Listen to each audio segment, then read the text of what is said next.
नमस्कार, मी विशाल परदेशी. Prime time बुलेटिनमध्ये आपलं सगळ्यांचं स्वागत. सुरुवात करूयात एसटी संपाबद्दलच्या बातमीने. एसटी संपावर अद्यापही तोडगा निघालेला नाही आहे. एसटी संपाची ज्या संघटनेनं नोटीस दिली होती त्या संघटनेच्या अध्यक्ष आणि इतरांसोबत परिवहन मंत्री अनिल परब यांनी बैठक घेतली. या बैठकीत विलिनीकरणावर चर्चा झाली. मात्र या संदर्भात जी समिती नेमण्यात आली त्या समितीच्या अहवालावर सरकार सकारात्मक पद्धतीने विचार करेल असं अनिल परब यांनी स्पष्ट केलं. विलिनीकरणाचा मुद्दा 2 ते 3 दिवसात सोडवता येत नाही असंही त्यांनी म्हटलंय. सरकारची भूमिका आडमुठेपणाची नसल्याचं देखील त्यांनी स्पष्ट केलंय. प्रवाशांची अडवणूक होत असल्यामुळे एसटी कर्मचाऱ्यांनी संप मागे घ्यावा असं आवाहन त्यांनी केलं. राजकारण करण्यासाठी काही लोक एसटी कर्मचाऱ्यांना भडकवत आहेत. मात्र कुणाच्या सांगण्यावरून एसटी कर्मचाऱ्यांनी आपलं नुकसान करून घेऊ नये असं आवाहनही अनिल परब यांनी केलंय.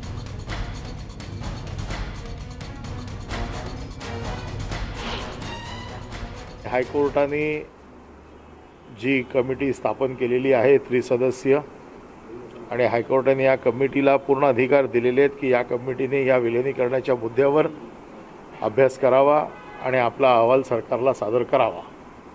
आणि ज्यावेळेला हायकोर्टाने एखादे निर्देश दिलेले असताना मला त्या निर्णयामध्ये फेरफार करता येणार नाही.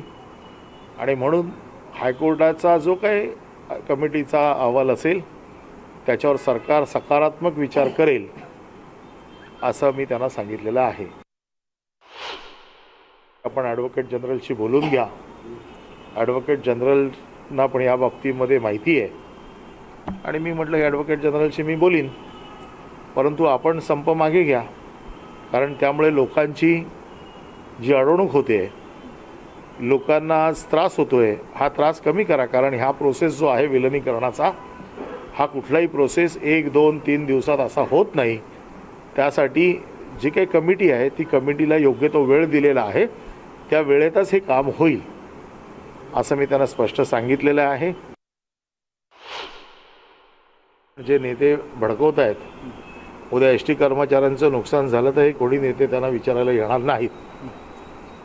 ह्या आंदोलनाला राजकीय रंग देण्याचा कोणाचाही उद्देश नाही, परंतु राजकारण करण्यासाठी जे भडकवत आहेत, राजकारण करण्यासाठी जे कामगारांना उस्कवत आहेत, मी पुन्हा एकदा कामगारांना विनंती करतो की कामगार तुमच्या न्याय मागण्याचा अधिकार तुम्हाला आहे, परंतु कोणाच्या तरी सांगण्यावरून, कोणाच्या तरी भडकवण्यावरून आपलं स्वतःचं नुकसान करून घेऊ नका. त्यामुळे आता संप इतकाही ताणू नये की तुटेल. त्याच्यामुळे कोणताही संप केल्यानंतर पुढे कोणतीही चर्चा होत असताना काही प्रक्रिया आहेत. काही वेळेला दोन्ही बाजूने एक पाऊल मागे जावं लागतं किंवा पुढे यावं लागतं. त्या अनुषंगाने आता परिवहन मंत्री अनिल परब यांनी केलेल्या आवाहनानंतर, जसं हे पहिलं त्यांचं आव्हान नाही आहे, या आव्हानानंतर तरी एस टी कर्मचारी काही विचार करतायत का? इतर मुद्द्यांवरती चर्चा होऊ शकते, पण विलिनीकरणाचा मुद्दा हा 1 ते 2 दिवसात सुटणारा नाही आहे. ॲडव्होकेट जनरलशी चर्चा केली जाते आणि लवकरच कमिटी जो काही निर्णय देईल त्यावरती सकारात्मक विचार करू असं अनिल परब यांनी पुन्हा एकदा स्पष्ट केलेलं आहे. पाहूयात आता नेमकं पुढे काय घडतंय. पुढे पाहूयात. राज्यात उद्या महाराष्ट्र राज्य परीक्षा परिषदेनं शिक्षक पात्रता परीक्षेचं आयोजन केलंय. राज्यभरातील लाखो विद्यार्थी ही परीक्षा देणार आहेत. मात्र एस टी संपामुळे अनेक परीक्षार्थींना परीक्षा केंद्रावर पोहोचण्यासाठी गैरसोय होईल. एस टी संपाच्या पार्श्वभूमीवर राज्य परीक्षा परिषदेनं याबाबत गांभीर्याने विचार करून उद्या होणाऱ्या परीक्षेबद्दल योग्य निर्णय घ्यावा अशी मागणी परीक्षार्थींनी केलेली आहे.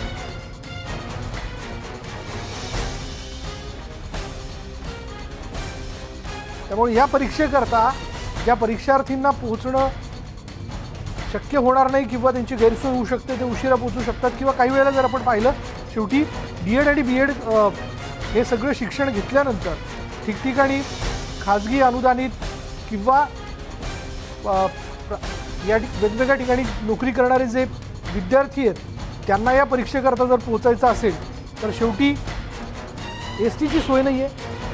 गावखेड्यातले हे जे शिक्षक आहेत ते या एस टीच्या माध्यमातून परीक्षा केंद्रांपर्यंत पोहोचत असतात आणि यावेळी ही एस टी संपावर असल्याकारणाने हे विद्यार्थी या परीक्षेकरता पोहोचू शकत नाहीत.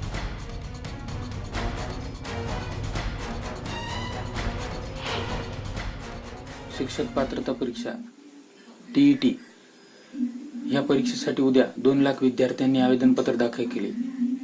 त्याच धर्तीवर आम्ही वेळोवेळी राज्य शिक्षा परिषदेकडे विद्यार्थ्यांच्या वतीने मागणी करूनही मागील 2 आठवड्यापासून एसटी चालकांचा संप आहे.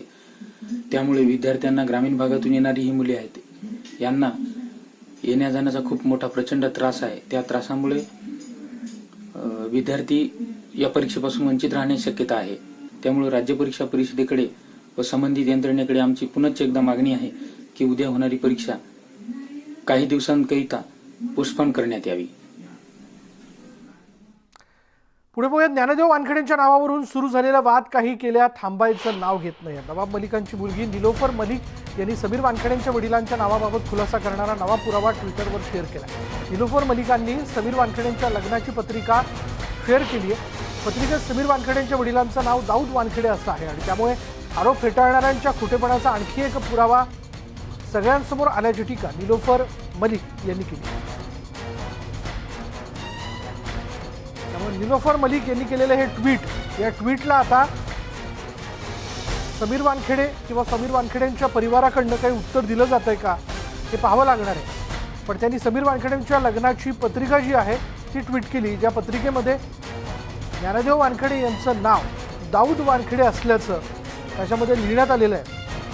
त्यामुळे खोटेपणाचा हाही एक पुरावा असं म्हणत निलोफर मलिक यांनी ही पत्रिका आज ट्विटरवरती ट्विट केली.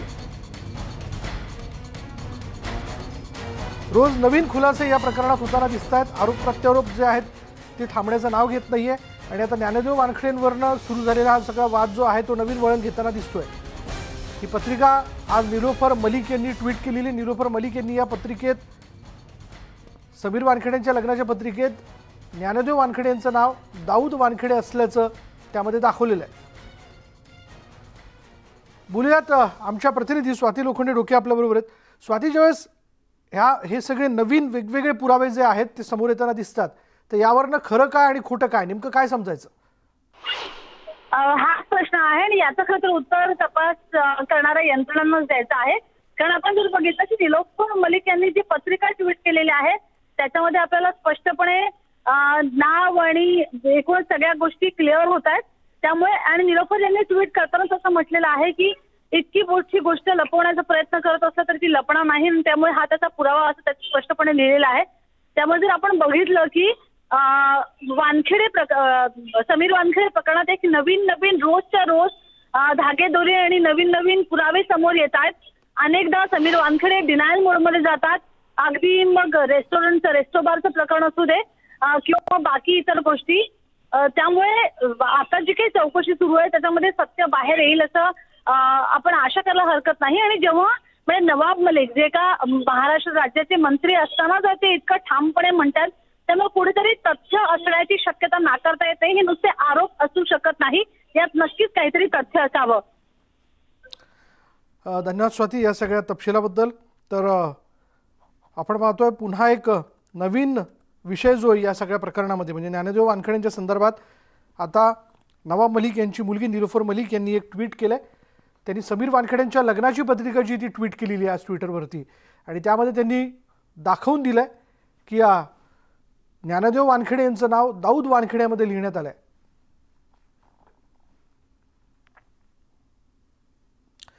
ज्यांनी समीर वानखेडे यांच्या जातीचा मुद्दा उपस्थित केला त्यांनी कायदा वाचला नाही असा अप्रत्यक्ष टोला प्रकाश आंबेडकरांनी नवाब मलिक यांना लगावला. समीर वानखेडे यांच्याबरोबर असल्याचं मत प्रकाश आंबेडकरांनी व्यक्त केलं आहे. त्यांच्यावर जात आणि धर्माच्या मुद्द्यावर संकट येईल असं वाटत नसल्याचं प्रकाश आंबेडकर म्हणाले. समीर वानखेडे यांची बाजू भक्कम असल्याचं त्यांनी स्पष्ट केलं.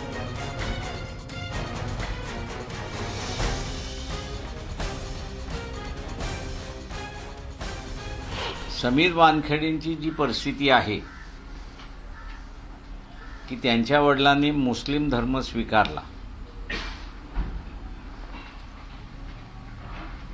आणि नंतर समीर वानखेडेंचं जे म्हणणं आहे की मी वयात आल्यानंतर मी माझ्या वडिलोपार्जितचा असणारा धर्माचाच आहे असं मी जाहीर केलं, त्या संदर्भातला हा निर्णय आहे असं मी त्या ठिकाणी मानतो. या निर्णयाने समीर वानखेडे यांची परिस्थिती बरोबर आहे. पहिल्यांदा याच निर्णयामध्ये सुप्रीम कोर्ट असं म्हणतंय की त्याला त्याच्या क्लॅन हा शब्द वापरला आहे, म्हणजे कुळ हा ते वापर, त्या कुळातून त्याला बाहेर काढलेलं आहे का, तर नाही.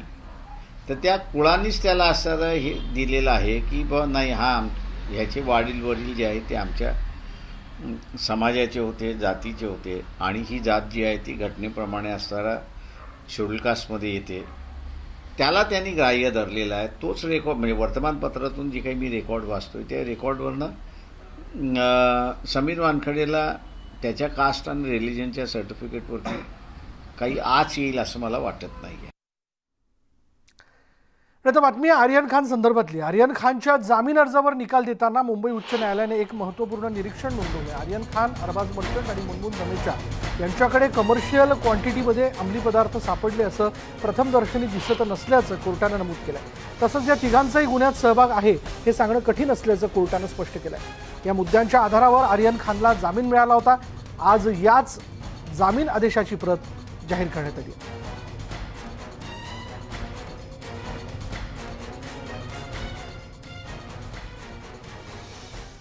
हायकोर्टाच्या निकालानंतर नवाब मलिक यांनी पुन्हा एकदा निशाणा साधला. आर्यन खान याचा ड्रग्ज प्रकरणाशी किंवा ड्रग्ज माफियांशी संबंध नाही, म्हणजे हा फर्जीवाडा होता, हे स्पष्टपणे नवाब मलिक म्हणालेले आहेत. मी सुरुवातीपासूनच आर्यन खानचं अपहरण खंडणीसाठी करण्यात आलं होतं हे सांगत होतो, आणि आता हे या आदेशावरून स्पष्ट झाल्याचा दावा मलिक यांनी केला. आता समीर वानखेडे सुप्रीम कोर्टात धाव घेईल.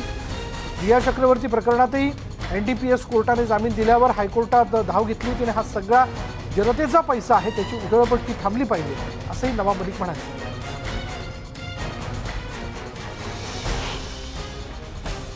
आर्यन खान व इतर यांच्याकडून कुठलाही ड्रग मिळालेलं नाही. हे त्यांचा ड्रग नेक्ससशी कुठलाही संबंध नाही, म्हणजे हे फर्जीवाडा होता हे आता स्पष्ट झालेलं आहे. मी सुरुवातीपासून बोलत होतो की हे किडनॅप करून खंडणी वसुली करण्यासाठी प्लॅन रचण्यात आला होता. आता या आदेशानंतर हे स्पष्ट होऊ लागलेलं आहे. स्पष्टपणे आता वानखेडे हे कुठेतरी खोटे केसेस करून लोकांना अडकवत आहे, खंडणी वसूल करण्याचे धंदे करत आहे. आता वेळ आलेली आहे, केंद्राने कुठेतरी भूमिका घेतली पाहिजे. जर त्याच्या पाठराखण होत राहिला तर स्पष्टपणे दिसणार आहे की कुठेतरी याच्यात केंद्र सरकार आणि सत्ताधारी लोक सामील आहे. राज्याचे विरोधी पक्षनेते देवेंद्र फडणवीस उद्या अमरावतीच्या दौऱ्यावरती जाणार आहेत. हिंसाचाराच्या पार्श्वभूमीवर फडणवीस हा दौरा करतील. अमरावती शहरातील संचारबंदी आणखी शिथिल करण्यात आली आहे. सकाळी 9 ते सायंकाळी 6 पर्यंत बाजारपेठ सुरू राहणार आहे. हिंसाचारानंतर गेल्या 8 दिवसांपासून शहरात संचारबंदी लागू करण्यात आली. आतापर्यंत 298 जणांना अटक करण्यात आली आहे. माझा एकच प्रश्न आहे की जी काही घटना अमरावतीत झाली ती कशामुळे झाली? आदल्या दिवशी जो मोर्चा निघाला होता, ज्या मोर्चाने तोडफोड केली, कुठलीही घटना त्रिपुरात घडलेली नसताना कपोकल्पित घटनेच्या आधारावर मोर्चे काढून हिंदूंची दुकानं तोडण्याचं जे काम झालं, या संदर्भात हे तथाकथित सेक्युलर का बोलत नाहीत हा माझा सवाल आहे. त्यामुळे प्रश्न काय आहे, तो कोणी निर्माण केला आहे, याच्यापासनं दूर भटकून अशा प्रकारे भाजपवर आरोप करून प्रश्न कधीच सुटणार नाही. पंजाब काँग्रेसचे अध्यक्ष नवजोत सिंग सिद्धू नव्या वादात अडकलेत. हो, नवीन वाद. पाकिस्तानचे पंतप्रधान इम्रान खान यांचा उल्लेख त्यांनी मोठा भाऊ असा केला. पाकिस्तानच्या कर्तारपूरमध्ये त्यांनी हे वक्तव्य केलं. कर्तारपूर कॉरिडॉरनं पाकिस्तानात पोहोचलेल्या नवजोत सिंग सिद्धू यांचं तिथे जोरदार स्वागत करण्यात आलं. सिल्क रूट खुला करून दोन्ही देशांमधला व्यापार पुन्हा सुरू व्हायला हवा यावर त्यांनी भर दिला. मात्र इम्रान खान यांना मोठा भाऊ संबोधल्यानं भाजपनं नवजोत सिंग सिद्धू यांच्यावर जोरदार टीका केली.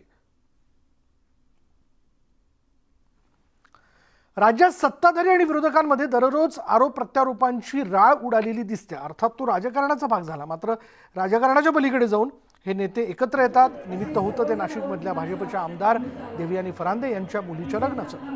या विवाह सोहळ्याला संजय राऊत, छगन भुजबळ, देवेंद्र फडणवीस, प्रवीण दरेकर, चंद्रकांत पाटील उपस्थित होते. दररोज एकमेकांवर तोफा डागणारे नेते एकाच सोफ्यावर बसून गप्पांमध्ये रंगले होते. राज्यातले नेते फक्त राजकारणच करत नाही तर त्या पलीकडे जाऊन मैत्रीही जपतात, हेच यातून दिसून आलं.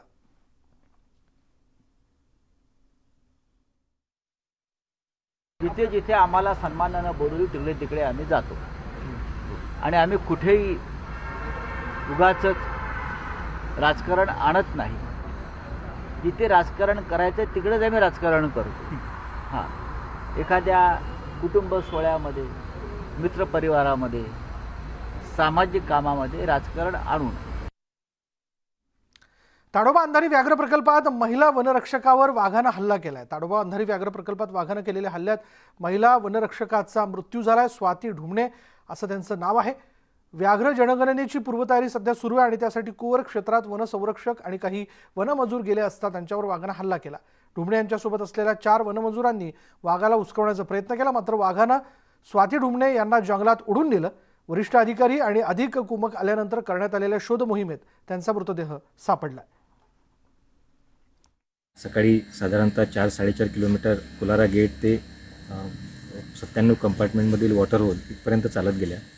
त्यांना समोर साधारणतः 200 मीटरवरती समोर वाघ बसलेला दिसला आणि त्यांनी मार्गामध्ये वाघ बसलेला असल्यामुळे साधारणतः अर्धा तास तिथे वाट बघितली आणि मागे न फिरता त्यांनी एक वाट काढण्याचा प्रयत्न केला जिथे खरं तर वाट नव्हती आणि त्या दाट जंगल असल्यामुळे त्यांना तिथून बाहेर पडता आलं नाही आणि वाघाला चाहूल लागल्यामुळे अचानकपणे वाघाने त्यांच्यावरती तिथे हल्ला केला आणि अशातच त्यांचा एक दुर्दैवी मृत्यू झालेला आहे. तर नाशिकमध्ये बिबट्याची दहशत सुरूच आहे. नाशिकमध्ये बिबट्याने केलेल्या हल्ल्यात 2 लहान मुलं जखमी झाली. त्र्यंबकेश्वर तालुक्यातील दुगारवाडी इथं ही घटना घडली आहे. भिकाजी सोहळे आणि विशाम सुरुम अशी बिबट्याच्या हल्ल्यात जखमी झालेल्या 2 मुलांची नावं आहेत. या मुलांवर नाशिकच्या जिल्हा रुग्णालयात उपचार सुरू आहेत. बिबट्याचा बंदोबस्त करावा अशी मागणी ग्रामस्थांनी केली आहे. आणि छायाचित्र आपण बघतोय ज्याच्यामध्ये आपल्याला दिसतंय की या बिबट्याने कशा प्रकारे या 2 लहान मुलांवरती हल्ला केला. गोव्यात 52व्या इंटरनॅशनल फिल्म फेस्टिवलला सुरुवात झाली. केंद्रीय मंत्री अनुराग ठाकूर यांच्या हस्ते फिल्म फेस्टिवलचं उद्घाटन करण्यात आलं. पहिल्यांदाच OTT प्लॅटफॉर्मचाही फेस्टिवलमध्ये सहभाग करण्यात आला. या फेस्टिवलमध्ये 2 मराठी चित्रपटांची निवड करण्यात आली आहे. मी वसंतराव आणि गोदावरी या चित्रपटांची फेस्टिवलसाठी निवड झाली. उपलब्धियों को जन जन और दुनिया तक ले जाने का और संकल्प लेने का कि 75 वर्ष से लेकर 100वें वर्ष तक की यात्रा कैसी होगी. जब शताब्दी वर्ष में हम इकट्ठे होंगे तो भारत एक नई ऊंचाइयों पर होगा. So this presents a unique opportunity for Indian cinema and incredible possibilities in content creation and dissemination at all levels on all platforms in all regional languages, domestically as well as globally. With this perspective in mind, the 52nd International Film Festival of India has brought together a diverse bouquet of films and filmmakers from around the world. I am delighted to share that at the 52nd IFFI, there are many firsts. For the first time ever, IFFI has allowed the OTT platforms to come and participate and present and showcase what they have produced over the last few years. IFFI is embracing the technology, new technology, and keeping with the pace and giving a platform to the artists and industry to engage with them. For first time ever, as I said earlier, 5 nations will showcase their films as part of the Focus Country section, as we are also celebrating BRICS Film Festival alongside IFFI. In fact, there are more than 300 films being showcased at IFFI. There are 148 films from nearly 75 nations will be screened during this event. For the first time ever, we are recognizing and mentoring promising young talents through 75 Young Creative Minds of Tomorrow program being done as we mark 75th year of independence. They have been chosen by the grand jury and the select jury after a meticulous screening process. They are seated amongst us and will be attending master classes by the icons of cinema. the youngest selected candidate is just 16 years old, just 16 years old. And we have talent represented from Kadapa from Andhra Pradesh, Hazaribagh Jharkhand, Dindigul Tamil Nadu, Allapura Kerala, Rangareddy Telangana, Imphal Manipur, and so on. These are the small city and towns of India from where we have selected these 75 young creative minds of tomorrow. Please give them a big hand. They are amongst us today. Our vision is not limited to the event of IFFI. This should not be taken as a standalone event. I think we have more to offer. But what IFFI should be when India celebrates the 100th year of independence? We aim to make India a powerhouse of content creation, especially regional cinema, by scaling up regional festivals. We aim to make India the post-production hub for the world by leveraging the immense tech talent amongst our skilled youth. We aim to make India the hub for world cinema, a destination for films and festivals, and the most favored place for filmmakers and film lovers. After all, India is a land of storytellers, rich in filmic resources. Today, the world wants to hear the story of India. यानंतर prime time बुलेटिनमध्ये इथेच थांबणार आहोत. पहा फक्त news 18 Lokmat.